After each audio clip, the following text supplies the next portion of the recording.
Welcome back to another Max and Fix review. Yes, I'm a new face. My name is Dominic and today we're going to be reviewing the Mac Studio Display. I got a special surprise for y'all at the end, so stay tuned. But before we get into that, make sure you smash that like button, hit the subscribe button, and turn on the post notifications bell so you be part of Know the Game and you don't miss another awesome review. So we all know that the Studio Display has been out for about a month now. The base model of the display comes in at $1,600. Yes, a car note or even your rent payment. Apple does offer some other add-ons that shoots this price up to a staggering $2,300. Overall, the display is a 27-inch Retina 5K monitor with an IPS LCD peaking at 600 nits with a single backlight. It's also 60 Hz and has P3 color. Oh, and I almost forgot, 64 gigs of onboard storage, which is kind of weird.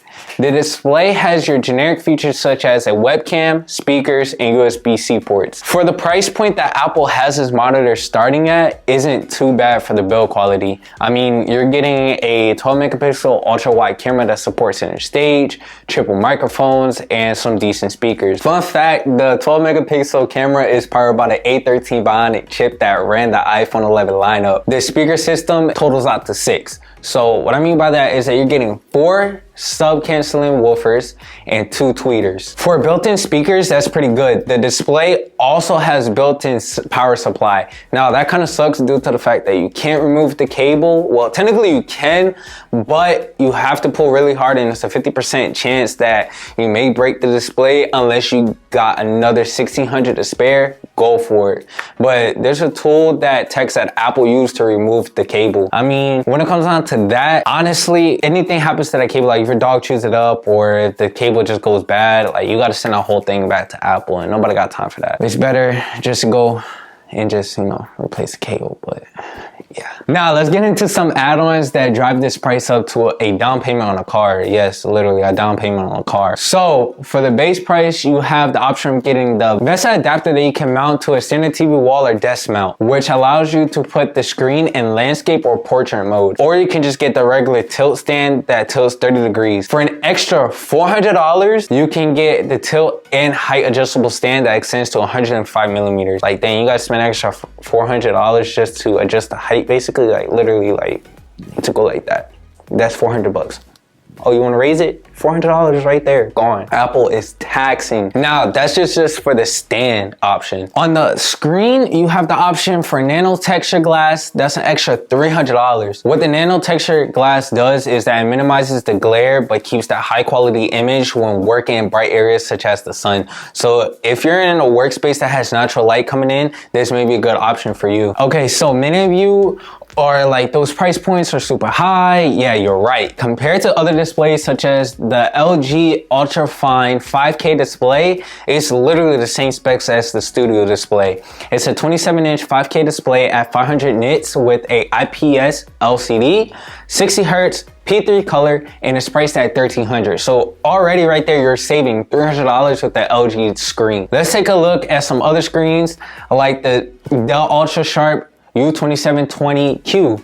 That's also a 27-inch, but it's 4K display with 350 nits, IPS LCD, 60 Hz, P3 color, priced at $590. Yes, these different screens compared to the Studio Display, you are losing some minor features, but let's say you rather get the XDR Pro display. That display is 32 inches, 6K screen at 1000 to 1600 nits with IPS LCD, 60 Hz, P3 color, priced at $5,000. As you see with the Studio Display, you're getting the same specs. Only difference is that the screen is bigger and is 6K instead of 5K. The nit brightness is higher, but would you spend $5K just for those minor features? Like literally $5K, that's literally like a down payment on a car. Like, I'm not even gonna lie. Like you want to get a STI or a WRX newer model, yeah, you're gonna have to put like $5K down, depending. But let me know what you guys think about it in the comments. Let me know if you guys would put $5K into a XDR display, or would you take that $5K and put it somewhere else? Let me know down in the comment. The studio display is a regular display at the end of the day. It still has a built-in webcam, or you can use that as a second monitor, connect your MacBook, iPad, gaming console, whatever, and it still works just as good as a TV or generic monitor. Now, overall, is it good? Honestly, for the price point, I think no. We all know Apple is taxing, but I mean, you're getting some nice features that other monitors displays don't have, such as onboarding memory, a built-in webcam, and built-in speakers. For that, it's pretty much worth it, especially if you want to keep everything in the Apple ecosystem. I feel like that's where Apple gets a lot of people. Once you're in that ecosystem and you have everything Apple, it's kind of hard to break away from that. But I know a lot of you are going to comment down below like, hey, you just said that it's worth it, but you said that it's not worth it. It's not worth it for the price point. Like, I wouldn't put $1,600 into a display, you know? But I mean, you do got some pros, you got some cons. And the major con is that price point. Like, Apple, like, I gotta do better when it comes down to these price points, because Jesus. But let us know what you think in the comments down below. I want to know your thoughts. Do you think the studio display is worth it? Let me know. Be sure to hit that subscribe button, hit the bell, and be part of Noted Game so you don't miss another awesome review. Be sure to check out the podcast for your most up-to-date tech news. Link is in the description down below. If you made it this far, thank you so much for watching. This special surprise is for y'all. Head over to our website. Use promo code INSTA50 for $50 off the entire website. Literally, the entire website. Link is in the description below. Until next time, peace.